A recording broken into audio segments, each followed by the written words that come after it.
monde, j'espère que vous avez le smile. Moi je l'ai comme d'habitude, même si bon là je suis un peu malade et tout. Donc du coup aujourd'hui je retrouve dans cette toute nouvelle vidéo. Alors je sais que ça fait longtemps que j'ai pas fait de vidéo, mais c'est en fait genre les cours ça prend trop de place dans ma vie. Mais aujourd'hui du coup je vous retrouve dans cette toute nouvelle vidéo pour vous parler alors d'un sujet que je n'ai pas beaucoup vu sur YouTube et encore moins par le style de youtubeur dans lequel je suis, genre enfin bon après j'aime pas me mettre dans des cases mais voilà, c'est pas Daddy Makeup qui irait faire une vidéo comme ça je pense. Voilà, je sais pas si vous voyez ce que je veux dire mais bref. Et du coup aujourd'hui je voulais vous parler d'un sujet, il y a des trucs qui m'énervent et du coup je voulais vous parler en fait du narcissisme et de la personnalité narcissique parce que c'est quand même deux choses différentes qui ont plutôt tendance à être...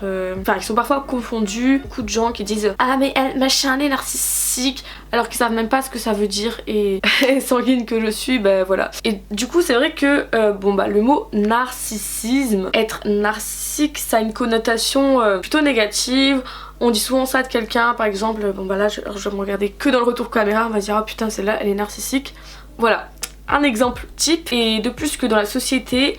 j'ai l'impression qu'on nous dit beaucoup dans la société que en fait on doit s'aimer mais pas trop s'aimer et pas trop le montrer quoi, parce que bah, si on montre qu'on s'aime trop bah c'est être narcissique. Bah moi ça m'a jamais dérangé quelqu'un qui s'aimait, enfin après il y a une différence entre se regarder tout le temps dans le retour caméra qui à la longue peut être chiant, genre en mode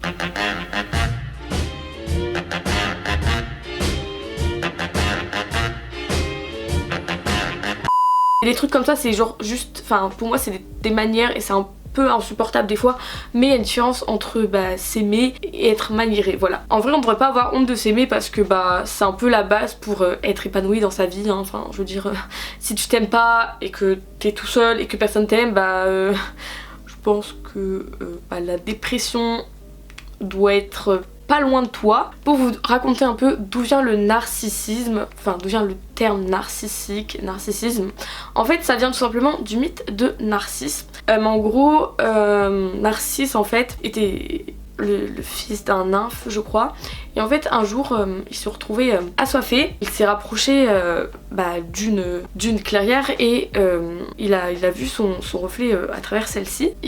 Suite à cela il en est resté vraiment émerveillé et en fait il est tombé amoureux de son propre reflet et en gros il voudrait se séparer de son corps pour s'aimer comme un autre lui-même quoi, il voudrait pouvoir être amoureux de lui-même et donc finalement il se retrouve déchiré par un amour qui est insensé et en fait il se laisse mourir. De ce fait, ce mythe-là il est important à connaître pour comprendre le sens du mot narcissisme. Et d'ailleurs grâce à ce mythe on peut en déduire une définition du mot narcissisme donc qui fait en fait référence à l'amour de soi. Et si on veut une définition plus poussée, alors selon Freud, donc lui dit que c'est un investissement du moi par la libido. Mais bon, on est d'accord que la première définition est beaucoup plus claire et du coup en fait le narcissisme va comprendre l'amour de soi, comprend par ailleurs la confiance en soi et l'estime de soi. Le narcissisme, faut savoir que tout le monde en a, voilà, faut vraiment bien comprendre que c'est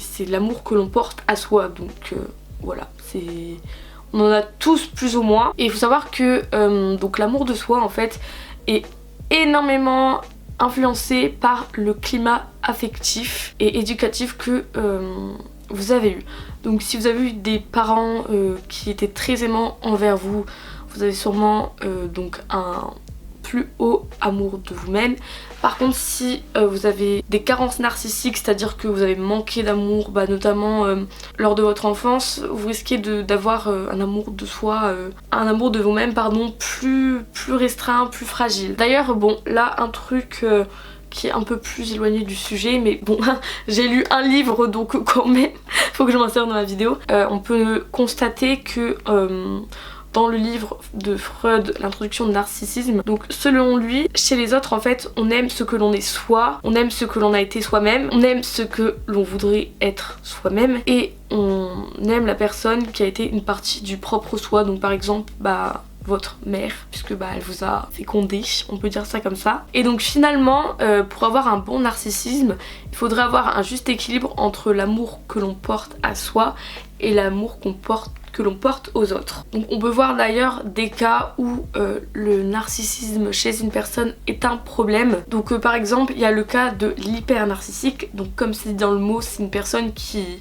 possède une surestime d'elle-même en fait. Ce sont des personnes qui veulent tout le temps être au centre de l'attention, qui se montrent méprisantes, hautaines. Et en fait ce sont des personnes qui sont comme ça parce qu'elles ont une immense vulnérabilité. Finalement ça leur sert à masquer cette vulnérabilité. Et après on a l'hyponarcissique, donc ça c'est plutôt l'inverse. C'est plutôt dans le cas où une personne manque énormément d'amour pour elle. Donc c'est une personne en fait qui va avoir une mauvaise image d'elle-même. Ces personnes là ne s'aiment tout simplement pas, contrairement aux hyper-narcissiques. Et en fait il faut quand même distinguer donc la personnalité narcissique du narcissisme en fait. Donc ouais, finalement on peut dire que l'hyper-narcissique c'est quand même quelqu'un qui a une personnalité narcissique. Et donc la personnalité narcissique en fait ce sont des personnes qui ont constamment le besoin d'être admirées, aimées quoi. Et ce sont également des personnes qui s'aiment, sont donc des personnes qui accordent une énorme importance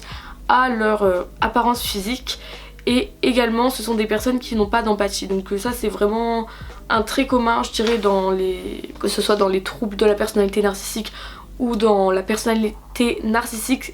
Vraiment le manque d'empathie, je trouve que c'est vraiment un élément qui caractérise cette personnalité là. Comment dire, en fait quand la personnalité devient vraiment problématique, on peut parler de troubles de la personnalité et notamment de troubles de la personnalité narcissique. Et en fait un trouble de la personnalité c'est un sujet dont la manière de se comporter ou d'être avec les autres le conduit régulièrement en situation d'échec. Donc on peut parler de troubles de la personnalité narcissique dans le cas par exemple d'un pervers narcissique. Donc en fait un pervers narcissique, alors c'est vrai qu'on en parle de plus en plus, ce qui d'ailleurs n'est pas une mauvaise chose. En soi ça représente que 2 à 3% de la population dans le monde il me semble, donc voilà, c'est quand même un cas isolé j'ai envie de vous dire, mais n'importe qui peut tomber dessus. En fait un pervers narcissique c'est quelqu'un qui déjà est incapable d'aimer. C'est vraiment, si un jour vous tombez sur un pervers narcissique, ça sert à rien d'aller voir un psy ou quoi que ce soit, c'est peine perdue. J'avais vu dans une vidéo d'ailleurs quelqu'un qui posait cette question là, est-ce qu'on pouvait soigner un pervers narcissique? Bah tout simplement la réponse c'est très dur parce que le pervers narcissique manipulera tout simplement le psychologue. Donc c'est également donc une personne qui est très antipathique, comme je l'ai dit précédemment. De toute façon voilà, quelqu'un, une personnalité narcissique, une personne antipathique. Et là dans le trouble de la personnalité du pervers narcissique, c'est quelqu'un qui est antipathique aussi. Et c'est surtout quelqu'un qui va être manipulateur, qui a vraiment une volonté de vouloir anéantir, de vouloir détruire l'autre. Le pervers narcissique cherche vraiment à détruire psychologiquement ses victimes tout simplement. C'est quelqu'un en fait qui va considérer les autres comme des objets. Les pervers narcissiques peuvent être vraiment parfaits aux yeux de tous et au final cette personne là peut faire vivre un enfer à son partenaire. En tout cas j'espère que cette vidéo vous aura plu. Si c'est le cas n'hésitez pas à mettre un petit pouce en l'air comme d'habitude. Si vous voulez revoir ma jolie fesse oh désolée, je voulais faire l'anglaise. Si vous voulez voir mon joli visage et tout, si vous voulez, si vous êtes prêts à me supporter surtout, n'hésitez pas à vous abonner à ma chaîne. Voilà. Moi je vous dis à la prochaine pour de nouvelles vidéos. Bye.